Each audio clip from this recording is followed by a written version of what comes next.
दो पीर साईं पगदारो गरीबन यारो गुलड़ा छटे छलियो हा गुलड़ा छटे छलियो हा गुलड़ा छटे छलियो हा गुलड़ा छटे छलियो कयो रोडन ते छंडकार थी वने हुबकार गुलड़ा छटे छलियो हा गुलड़ा छटे छलियो हा गुलड़ा छटे छलियो हा गुलड़ा छटे छलियो गुलड़ा छटे छलियो हा गुलड़ा छटे छलियो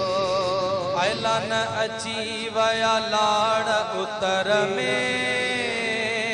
26 नवंबर ते गॾु थियो सखर में ऐलान अची वया लाड़ उतर में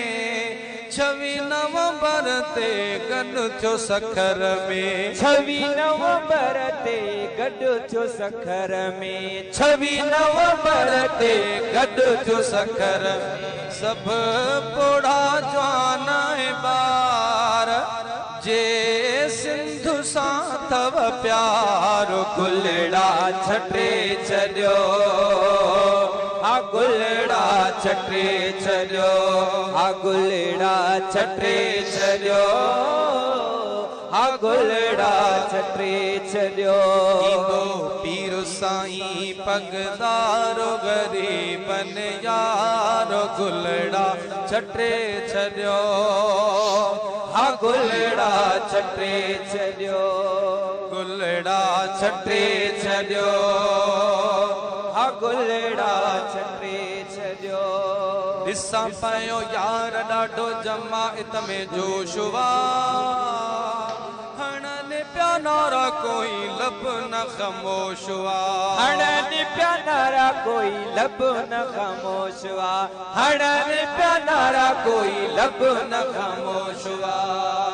ॾिसां पियो यार ॾाढो जमाइत में जोश हुआ हणनि पिया नारा कोई लब न ख़ामोश हुआ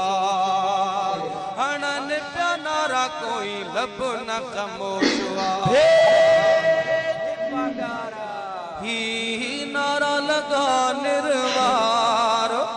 चो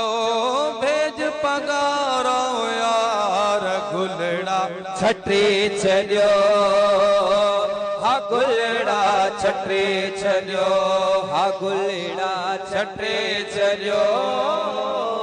हा गुलड़ा छटे छलियो कयो रोडन ते छंडकार थी वने हुबकार गुलड़ा छटे छलियो हा गुलड़ा छटे छलियो हा गुलड़ा छटे छलियो हा गुलड़ा छटे छलियो हक ऐं सच जो साईं सरवाणवा कसम खुदा जो पंहिंजे मट पाणवा कसम खुदा जो पंहिंजे मट पाणवा कसम खुदा जो पंहिंजे मट पाणवा हक ऐं सच जो साईं सरवाणवा कसम खुदा जो पंहिंजे मट पाणवा कसम खुदा जो पंहिंजे मट पाणवा आहे सिंध जो ही सिंगार जियां सूर हो सरदार